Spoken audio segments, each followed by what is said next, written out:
The attendants opened the doors to the dining room, which was already brimming with dozens of boisterous conversations around the table.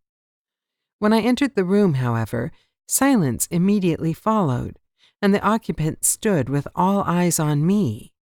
I held on to Mr. Wilson's arm as if it were a life-preserver in a sea of fear. The hushed stares continued while he walked me to a chair near one end of the dining room table.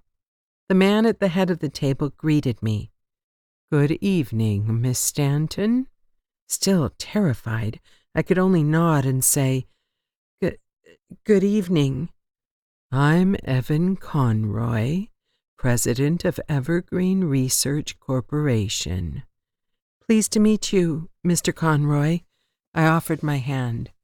"I assure you the pleasure is entirely mine."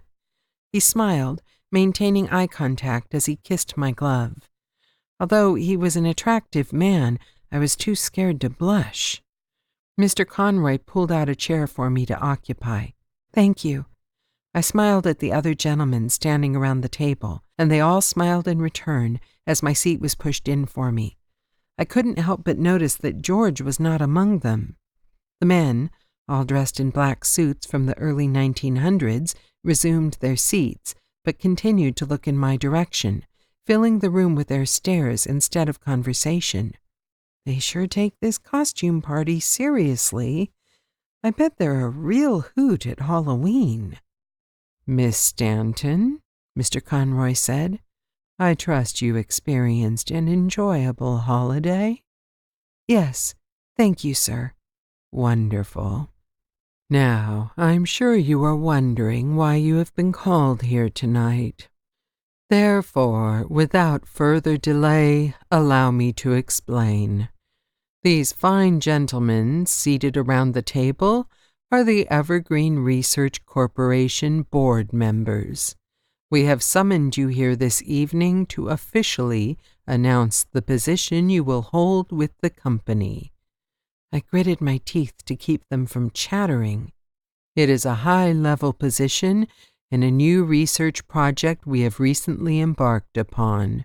It will require extensive travel and will eliminate any possibility of home visits for a considerable amount of time.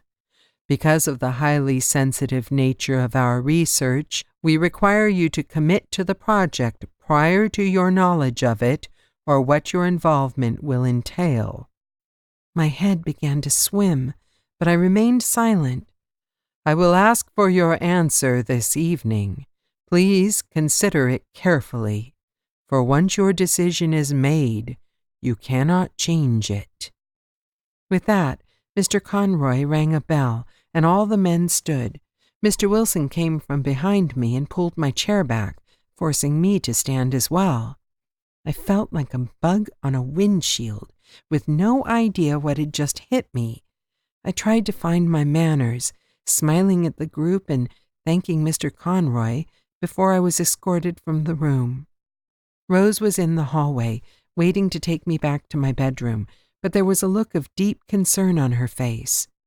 "Are you okay, miss?" My throat was suddenly dry. "I really don't know."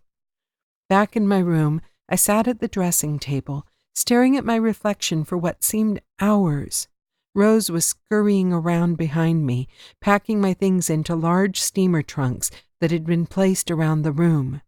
Normally, I might have cared enough to ask her why she was removing my things without first knowing my decision, but none of that seemed to matter at that moment. Instead, I just stared at myself in the mirror, hoping that the girl looking back at me possessed all the answers.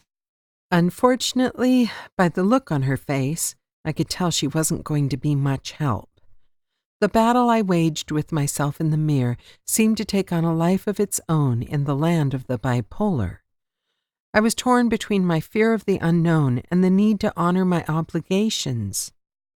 I know I don't have to do this, but I love Mom and Tom too much to put the financial burden back on them.